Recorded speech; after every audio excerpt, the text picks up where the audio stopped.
In Egypt, fuel was just 60 shilling a liter. I'm like, jaza hiyo kitu. So jaza, it was only 1,400. How much Here is 4,200.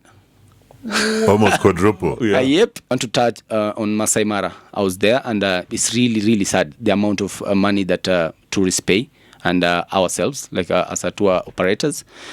The roads inside Masai Mara, I mean, these guys pay so much money. The roads are pathetic. Did you listen to the Hot Breakfast this morning? Here's what you missed. 12,000 kilometers from Sweden to Kenya on his brand new BMW 1300cc. No? Where were you riding? KTM.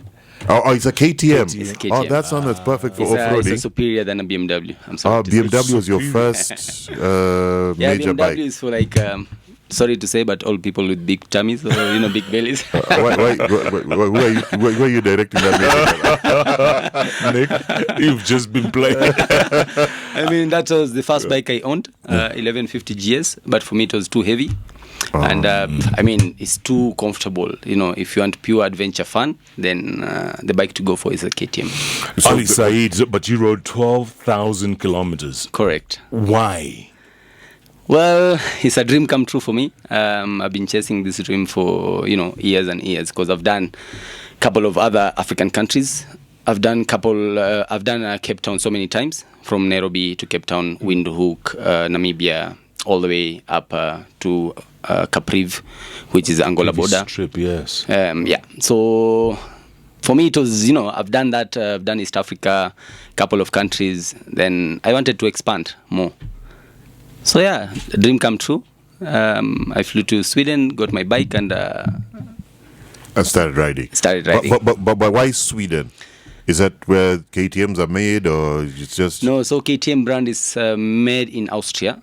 But in Sweden, it's because I have a family friend there that they help me to get all the documentation done. If you don't have anyone abroad, then it's impossible to do this kind of adventure ride. Or you get the documentation, Yes. I'm going to go through this country, No, not really, because there's export certificate that you have to get there. You have to get a logbook that is from Sweden. So all this has to be handled with a Swedish or a local there. So if you don't have that person or that contact, then it's tricky. impossible. Okay, and riding through Europe, what was that like? Piece of cake. Europe was really easy, because once you have a Schengen visa, then you can easily just go anywhere you want without border stamps or crossing or anything. You just cross a border, and it just says like Germany, Italy, and that's it. And you're already in another country. How long did it take you from Sweden to Kenya? Well, the original plan was about to be 1 month, but it extended because of the hiccups here and there. So it took 2 months. 2 months. 2 months. What hiccups? So many. I met someone on the way. Well, You almost fell in love and forgot to continue. I almost fall in love with the countries, because when I wanted to do maybe 1 night or 2 nights in a country, then I extended more of that. Then other hiccup was from Bulgaria, shipping my bike from Greece. So I went to Bulgaria. I wanted to cross the border, but I was denied entrance in Greece. Why? Apparently, my visa was expiring in 5 days, but apparently the officer told me you've exceeded your days of stays in Schengen area, which it was 40 days. So I've exceeded that. So for me, I was trying to argue with him, telling him okay, but I still have another 5 days to go by the time my visa expires. And then they say, nope. We know you Africans very well. Yeah. So I tried, my African way to talk, to see if there's a way out there, but dude, that's Europe. That's Europe. You cannot do anything. So you didn't. So the guys just did a big stamp and a cross saying you're not allowed to enter any Schengen area. Bulgaria wasn't a Schengen area. It was under European Union, but it was under Schengen area. So they told me you have to fly from Bulgaria out of this Europe. And go back home or go back home. So my feet trembled. I was shit. Now that's it. My trip is end here. So a couple of calls in Bulgaria, in Sofia, in the city. My friend was really helpful. He called one of his biker friends. He told him like, okay, I need a favor. I need you to ride this bike from Bulgaria, Sofia, all the way to Perus in Greece and ship it there. So yeah, I had to ride back the bike all the way to Sofia, give it to this guy, and this guy was magic. So he took my bike 900 kilometers from Sofia to Greece, Perus, at night, all the way.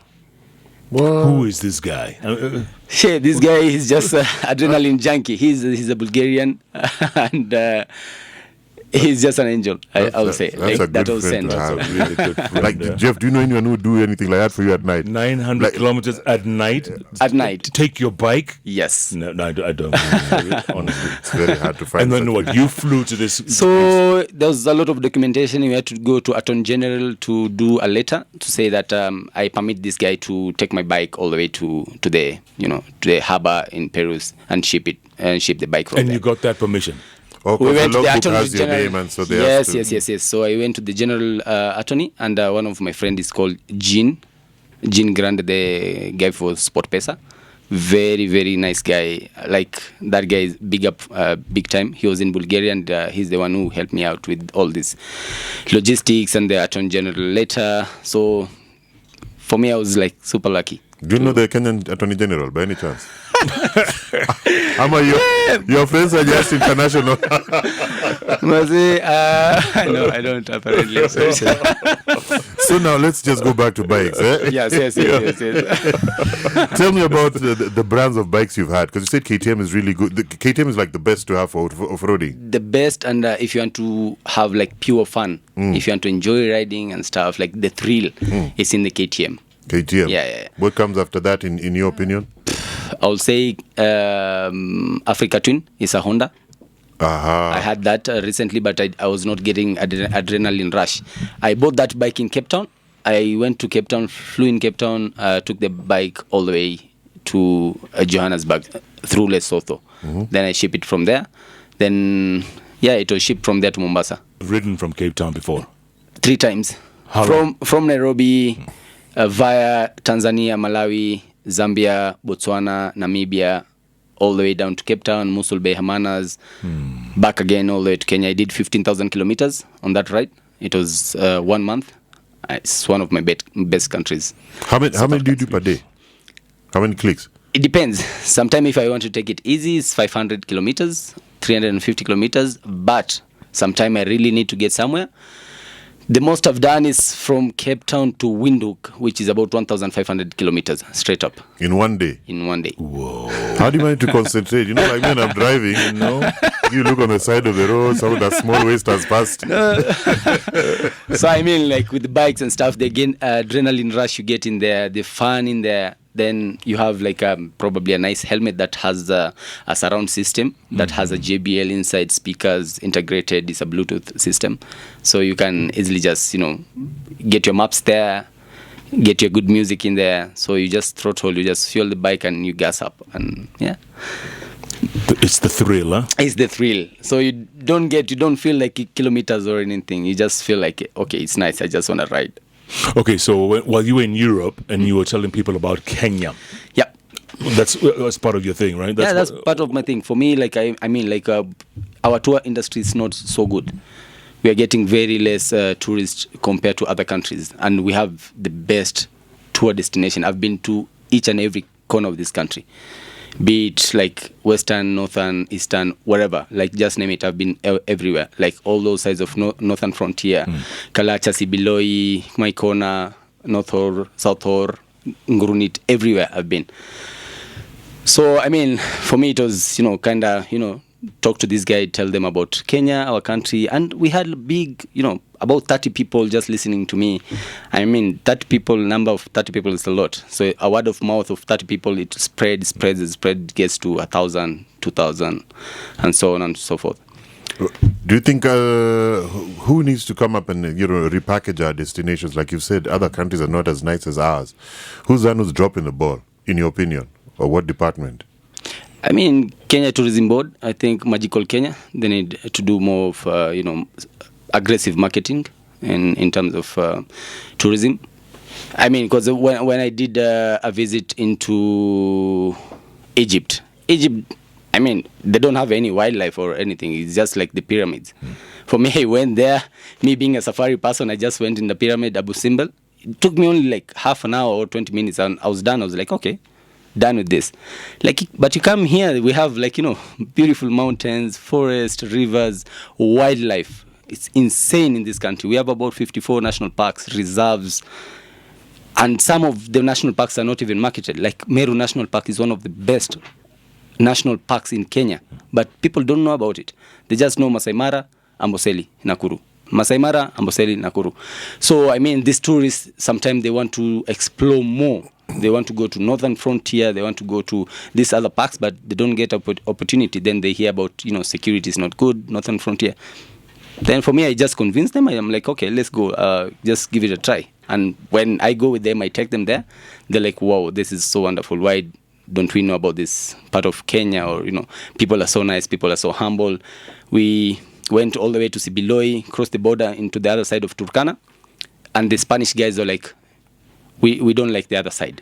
Like, people are not friendly, which is Ethiopia. People have guns and stuff. And for us, people are so humble. People just want to talk to you. People want to be there with you. They want to welcome you. So it's a beautiful country, to be honest. I've been to so many countries, I think over 34 countries. But Kenya, like, I look back, I'm like, my motherland is just everything. Like, there's nothing like my motherland. Do you think we don't appreciate our country as much as we should? To be honest, we don't. We don't know what we have. We always like local tourists and stuff. They always just go to Dubai or, just explore your country first. Just know your country. Just be there, go places, promote tour industries like in local. But to be honest, like local tourism in Kenya is one of the biggest actually in Africa. You go in African countries, people don't travel. Like local tourists, they don't travel at all. But Kenyans, I was in Masai Mara, I think immediately I tapped Kenya. The second day I went, I had 3 Swedish clients. So I missed nature, so I had to take them to Masai Mara. And Masai Mara over the weekend was packed with the locals. So, that's a very good sign with the local tourism. But again, we need to appreciate our nature. We need to take care of our nature. We conserve. We do everything that we can to protect our beautiful nation. So take us back to when you just fell in love with bike. Because I've also wanted to be a biker, but sometimes I see them Ndudi guys behave on the road. I'm like, that could be me. And I put it on hold. Well, biker community is really big in Kenya. Mm-hmm. We are about 1,000 bikers with big bikes, serious bikes are there. But the ones who are registered participant, 450 thereabout. Mm-hmm. It's a big community. We have a lot of talents. We have people there that they are really good. We can take them to, Kenya government or whatever. They can take them to abroad, like MotoGP and stuff, and put them there up front. Like, those guys are really, really amazing. They can do wonders. Like, it's a full therapy. If you go and check, do your research, you'll see once you become a biker, like, it's just everything that is under one roof. You have everything that you just love doing about. If you have stress, if you have anything, you just go on a bike and everything just goes down. Like, it's a full therapy for me. Yeah. When did you first start? I started when I was 12 years old, and I was stealing my uncle's motorbike, which is borrowing. We don't encourage. Okay. I was borrowing when he went abroad. I was just taking his 80cc Yamaha, and I was just going around for about 3 months. So since then, I got hooked up, and so the basics you taught yourself. I taught myself. I just got on the bike, released the clutch. Yeah, started like that. And I never, ever dropped for about almost 20 years or so. But recently I had quite serious accidents. But that didn't stop me to be on a bike or anything, because it's something that I love. It's a passion. Was this locally or part of this trip? No, so one was locally. I was heading to Nanyuki Olpejeta Conservancy, one of the best conservancies in Africa. If you guys haven't been, you should go there. It's really amazing.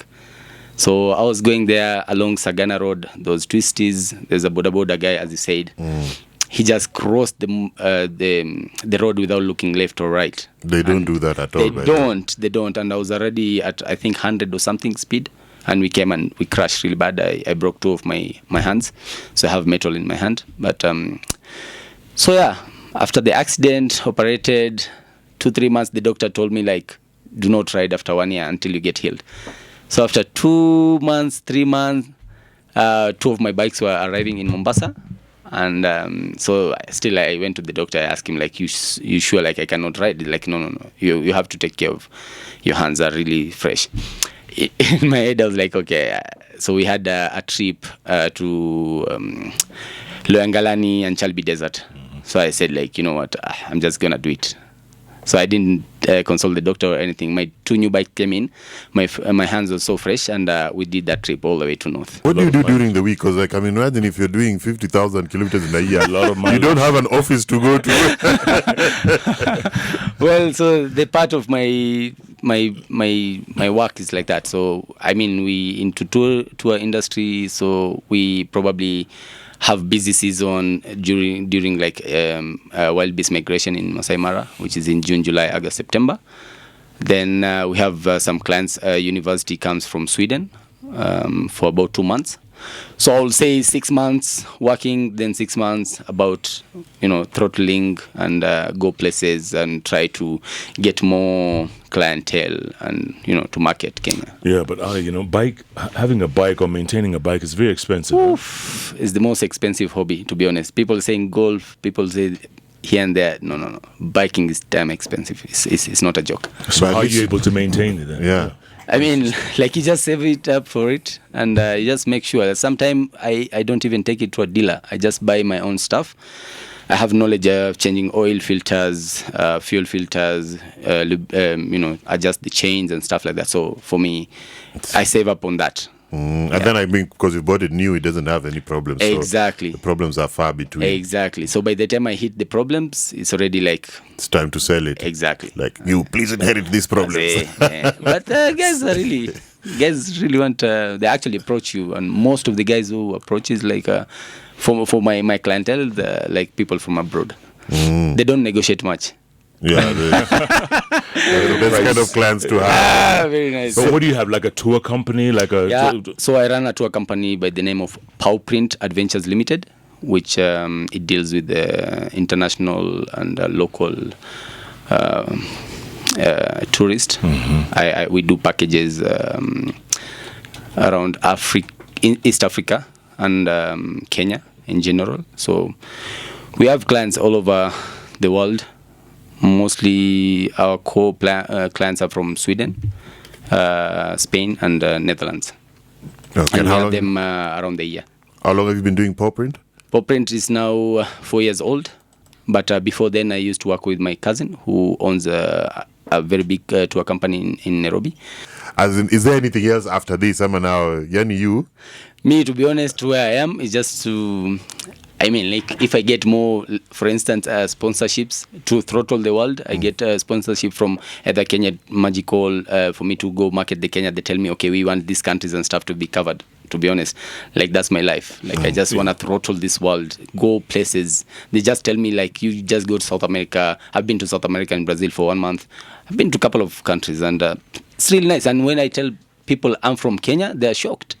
Like, I thought you all have a little bowl and walk naked asking for food. You know, a lot of people out there think that Africa is about the poor people with a bowl asking for food. Then when they come here, they see the city, they're shocked. They're like, you guys are technology on another level. Like, our internet is so fast. You go places, you go to Loyangalani, you still have internet. Them, their place, you go places, something has gone off.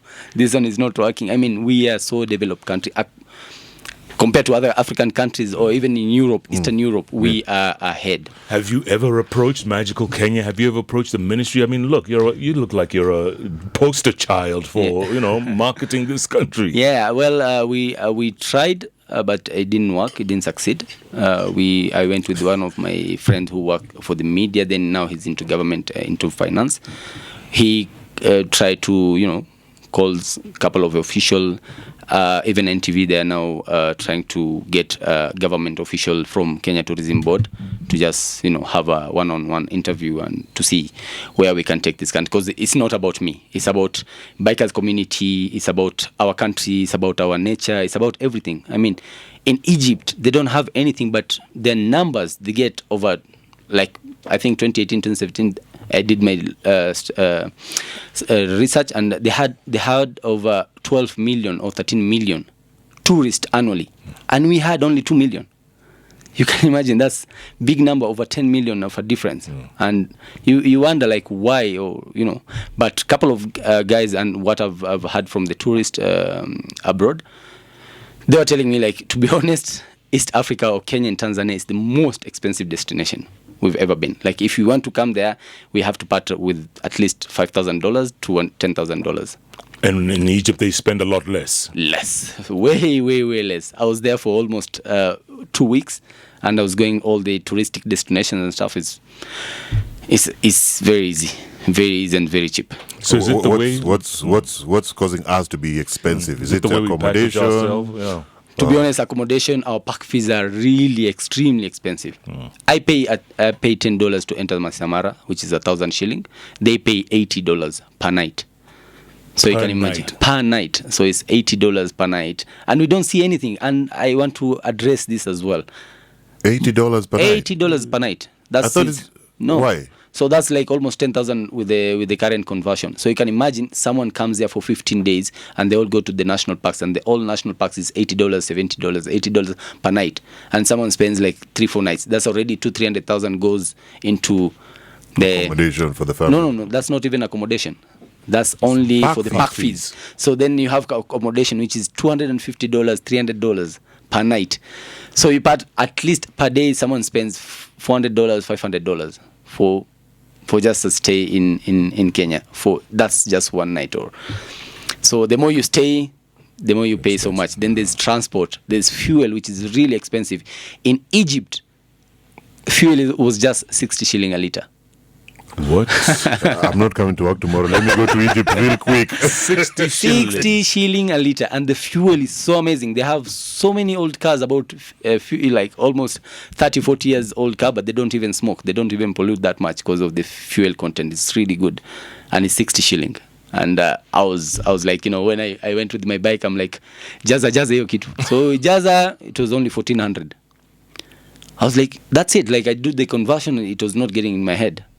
Did that, I'm like, can I carry more? Like, I can even shower with this fuel, 60 shilling a liter. That 1,400 to fill the bike. Now, how much to here fill it is 4,200. Almost quadruple. Yeah. Yep. Wow, that's crazy. There's different kinds of biking. So with this one of yours, you just have to use this. You said they're called off-road Mine is off-road adventure. or off-road adventure. Yeah, but it's a touring bike. So I can go all the long distance travel, and it doesn't matter what terrain. If there's mud, I just go. If there's off-road, sand, dunes, I just go. This is recommended. So what about the guys who have the, those so- I see on the expresses? They're called super bikes. Yeah, those are called super bikes. So we have super bikes. We have cruisers. Cruisers, those like like Harley Davidson. The Harley Davidson and stuff. We have dirt bikes, which is, those are, if For you're not good with motocross. them, motocross kind of thing. Yeah, we have so many kind of different kind of And then bikes. But you can't Can you use any have of those for those distances. Sorry? Those ones are not recommended for those. No, because you get so tired. Like super bike is just for city kind of thing. For showing off, impressing. Piga race, vroom, vroom, vroom, like that. You just feel nice. They're very, very, very fast, and for me they're dangerous because everything, all the bikes are dangerous, but it's like having a 4x4 and having a super car in Kenya. You get a pothole, speed bumps with a super bike. Your percentage of going down is really high than going down with an adventure bike. And our roads are quite dangerous, huh? I mean, you have to admit, huh? Exactly. So on an adventure bike, you sit upright and you see everything in front of you. You see the speed bumps, the off-road, the potholes, everything. On the super bike, you come very fast. You hit it so hard, and we've lost so a lot of super bikers. And for them, It's a crazy sport on a superbike. Yeah, it's Happens. Do you have like, and how much is that kind of protective clothing? well for me. Like I invest so much in gears. It's not even a joke. Like I put almost not all my money, but I put a lot of my money in the good helmets, good gloves, good jackets. Sometimes someone has seen me wearing this sweater. It's not just a sweater, but it has all the paddings. You can see all the paddings everywhere. Even at the back, it has a back protector. Yeah, they have like a back brace. Yeah, or I something. have like a proper riding boots. So I mean, for bikers out there, please kindly be a boda. Sometimes I get really mad or agitated when I see someone doesn't wear a helmet, or you have a family waiting for you and stuff. Just take care of yourself. Just be good on the road and behave. How much is like one of these protective suits? I want to get for Jeff because I had to buy him a cruiser bike when he turned 60. A Harley, yeah? Yeah. A Harley. Are those popular here? Harley. So many, but not so. I mean, like this is Africa. You need something that you enjoy and you can go anywhere and everywhere. Those Harleys and stuff, they limit you so much. Jackets depends. They can go up to, from at least the cheapest you can get is $10,000. No. Oh. Cheapest is 10,000 shilling. It can go all the way to $3,000. It just depends on what your Exactly, how much what protection you brand? want. Yeah, what brand you want? If it's a jacket, nice boots. But for adventure bikes, you have like a full suit. It costs about $500, and a helmet can cost up to 85,000 shilling. When I went down on my accident, I was fully geared, and that's like, to be honest, like it protect me a lot. Did that save your life? Is that what you just say? It did, to be honest. When I look at that helmet, I always look at it, I was like, shit, like if it was my head down on the earth or on the road, and that's it. I'll be already gone. And what, again, earlier on you addressed Nduthi riders, right? And we see them every day. I mean, no helmet. Texting while riding, that's something they really do, not indicating. There are 4 people behind them. And some have maybe seen a super biker. The super bikers ride at an angle. So Yeah. you see this boda guy just doing wing. Like even right now, when I was coming from home, there was a couple of Nduthis. I mean, they wanted to chase and to reach close to me and to overtake me. And in my head, I'm like, you don't do that. Yours is 1,300 cc's. 1,000. Yeah, if I want to, 120. you won't even see me like in a second. Then after a second or something, I see one boda carry like 3 students, like kids, are going to school. All of them don't have helmets. I mean, that's so sad. You don't do that. Then he passed on the left side. He was just, going so fast. You never know. Like sometimes a motorist can just take a small left and you're done. Yeah. You're done. So we just obey the rules. Let's just be safe out there. I mean, to be honest, Kenya is one of the most dangerous places to ride a motorcycle. Yeah. It's not a joke. Kwa hivyo nisikuwe na haraka na kununua pikipiki. Well, unaweza kuwa na haraka. I mean, you can just do it over weekends and have fun. I will. What's your ambition? What do you want to do in the end? For me, I want I wanna be like Kenya brand ambassador. I just wanna this country to be somewhere else in terms of tourism. Tourism is one of the biggest revenues in Kenya. It's not a joke. People say, but it comes from tourism. Starts from aviation. You can imagine like all the pilots, the cabin crew. It goes down to the hotel industries, to the caterers, to the transport people, to the old hotels, to our rangers who protect our wildlife. So my ambition is to be out there to front line of Kenya market. Putting us out there globally. Yeah. Because you seem to like riding south. Yes. Why not west? Why not To Abuja, Yes. and Accra. Well, and Accra we and did. Senegal?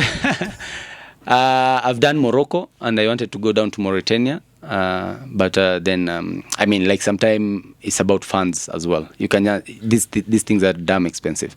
If I didn't get a sponsorship from my friends with Phoenix Casino, and of course like it wasn't all that much, but I added up a couple of my money from my pocket. These kind of trips are really, really, really expensive.